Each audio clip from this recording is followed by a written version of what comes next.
to cook dinner. Right off the bat, I think I'm gonna switch some meals. I think I'm gonna do the Spanish rice today only because I still haven't been able to find a ravioli cutter.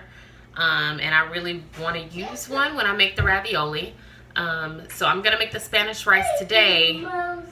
And I'm probably not gonna use my oven because where we live in Washington State, it's very common for the houses not to have air conditioning. And our house is one of those houses. Like, we don't have AC, and today is a very warm day outside.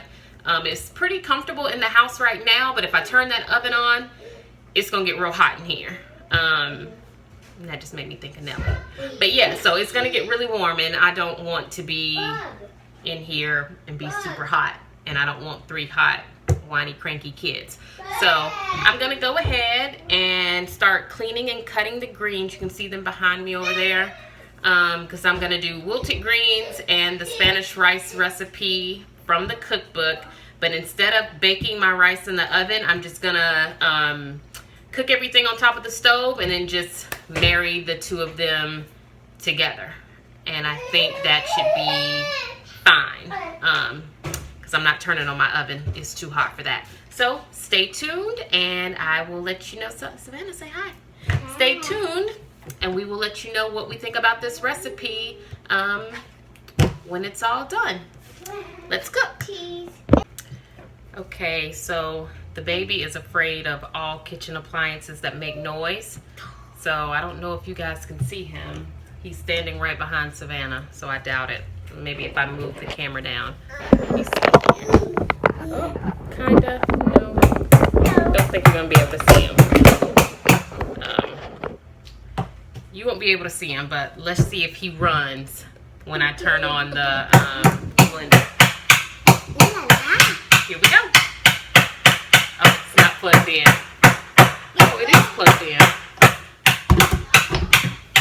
Oh, I was pushing the wrong button. Okay, here we go.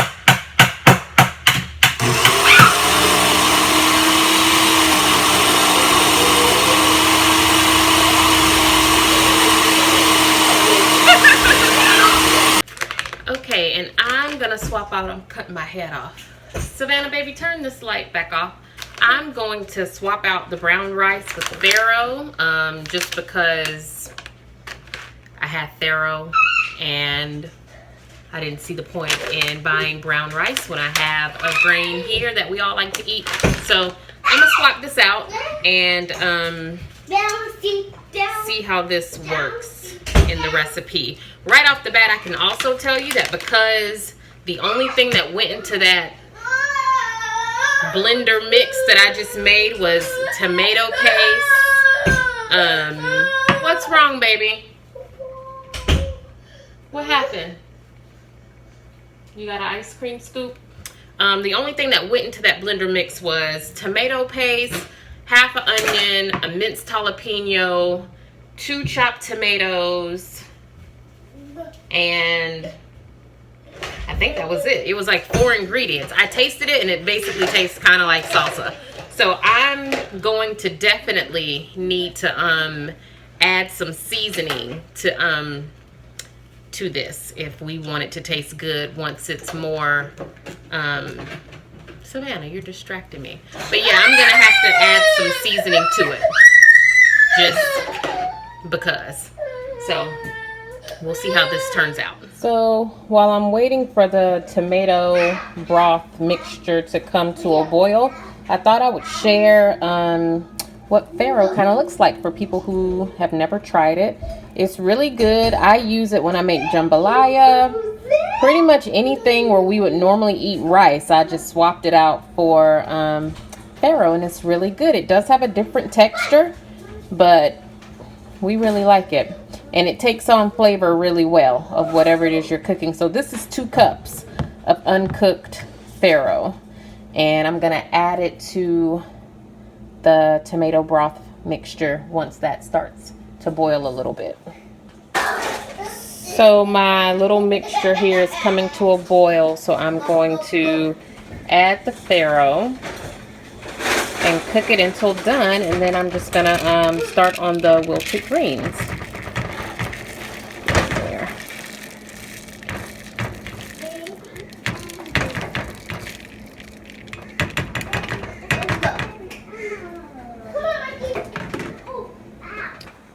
Give it a nice little stir.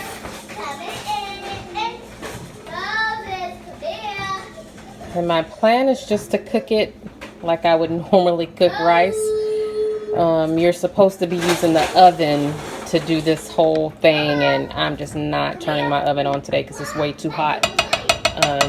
But surprisingly, using the top of the stove doesn't emit the same kind of heat, which is great. So we'll check on this in a minute. I'm gonna get the greens started. So it looks like the rice is coming together pretty well. The recipe called for corn or peas, green peas, to be added to it. I don't like sweet peas or green peas, and my husband does not like corn. So I had a bag of frozen okra out in the deep freezer, and since everyone here likes okra, yeah baby, go ahead, I decided to just add that instead, and we'll see how it comes out. I feel like I'm way off of the menu, or the recipe, by the way. I kind of just started making my own thing.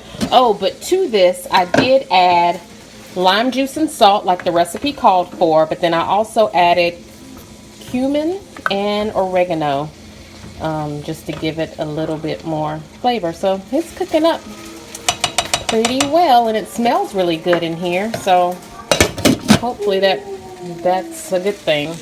And so over here are my collard greens. I still have... Oh, baby. No, you don't. Oh, no, I don't. But, so, here are my collard greens. I still have to cut some more and put them in there, but we all know that this is going to, like, cook down to being like nothing. So, I still have those over there to cut and put in here. So, we'll see how it all comes together. So far, it does smell really good. We'll see. Back to my bowl. Okay, so the greens are still going. And I followed the recipe. And let me just tell you, the little bit of garlic and salt that they recommend for greens would have not been enough. And I think they tell you to put like lemon juice and some more of that tamari soy sauce stuff in there. Whatever they recommended, I put that in there, and I stirred and stirred and waited until I found a green that was, you know, cooked enough for me to taste. And it still tasted like a collard green, which is fine because I prefer my greens to taste like I want to taste that collard green taste. Like, I don't want them to taste like vinegar. I don't want them to taste like salt. Like, I want them to taste like collard greens, but, you know, like with a little bit of flavor to it. And I felt like, based on the recipe, the greens still tasted like just greens, like no flavor whatsoever. So I went ahead and added a little bit of sea salt to them, and I'm probably gonna add like a little bit of vinegar, like maybe red wine or balsamic vinegar. I don't know, something to give them a little bit of a kick, but we'll see. But yeah, the recipe didn't give me that super good collard green, like dang, these are good greens flavor I was looking for. So, and I should also say that when I make greens myself, I don't use ham hock all the time, like ever. Like, I maybe use ham hock for Thanksgiving, and that's it. So I know it's possible to make very good collard greens without adding like all the extra not so good for you stuff to them. Their recipe just didn't hit the mark. So anyway, but the rice turned out great. My farro, okra, Spanish rice situation over there in that other pot turned out really good. So we'll give the greens a little bit more time. Okay, so I'm sitting down eating now. I was on the phone, so I couldn't show you guys the rest of me making dinner, but this is so good. The recipe for the Spanish rice, which, you know, I didn't follow to the T, but the added flavor that I put into it, I think helped it out so much. I don't think it would have been as good if I didn't do that. And my collard greens are banging, like they're so good. And this is a winner. This is a good dinner. This dinner makes me not miss meat all that much. Look at that. So good.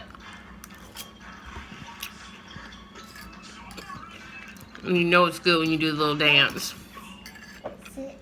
So good. So this one was a winner. Day 2 done in the books. I hope everybody is doing well with the meatless challenge for the month of August. Let me know how you're making it. What are you eating? Share your meal recommendations with me, because I'd like to continue eating more plant-based meals even after this challenge is over. Oh, the baby's like playing drums on his plate. Go, go, go. So, let me know.